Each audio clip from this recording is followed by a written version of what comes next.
যে কথাটি কয়েকবার আমি রিপিট করেছি, আবারও আমি রিপিট করতে চাই, কারণ আমি মনে করি এটা উনি একটি ইম্পর্টেন্ট কথা বলেছেন যার সাথে আমি সম্পূর্ণভাবে একমত। এই সংসদ মানে পুরো বাংলাদেশ।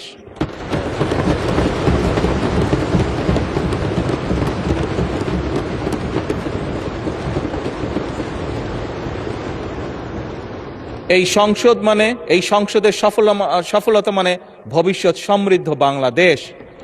এবং মাননীয় স্পিকার, এটি সংসদের রীতি, সংসদের নীতি। মাননীয় স্পিকার, একটি দল সরকারে থাকবে, একটি দল বিরোধী দলে থাকবে।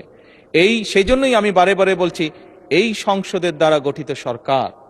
মাননীয় স্পিকার, এই সরকারের টিকে থাকা, এই সরকারের সফলতা মানেই কিন্তু সমৃদ্ধির পথে এগিয়ে যাওয়া।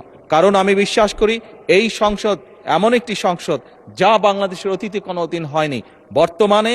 বর্তমানে সংসদ, বর্তমান এবং ভবিষ্যতে হবে যেটি, সেটি হলো উভয় পক্ষ দেশের স্বার্থে আমরা একসাথে কাজ করব।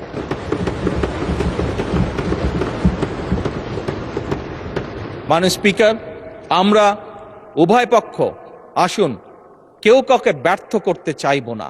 কারণ আপনি এবং আমি, আপনারা এবং আমরা মিলেই কিন্তু পূর্ণ সংসদ। আমরা মিলেই কিন্তু পূর্ণ সংসদ। কাজে আপনি ব্যর্থ হলে আমি ব্যর্থ, আমি ব্যর্থ হলে আপনি ব্যর্থ। এই কথাটি আমাদেরকে মনে রাখতে হবে। এবং আমরা যে কোনো একজন ব্যর্থ হলেই বাংলাদেশ ব্যর্থ হয়ে যাবে। আমরা কেউই, এই সংসদের কোনো একজন সদস্য, আমরা শয়নে স্বপ্নে কেউ ব্যর্থ বাংলাদেশ দেখতে চাই না। কারণ বর্তমান বাংলাদেশ ৭১-এর পরবর্তী বাংলাদেশ যেরকম শহীদের রক্তের উপরে দাঁড়িয়েছিল, বর্তমান বাংলাদেশ এবং বর্তমান সংসদ একইভাবে হাজারো শহীদের রক্তের উপরে দাঁড়িয়ে আছে।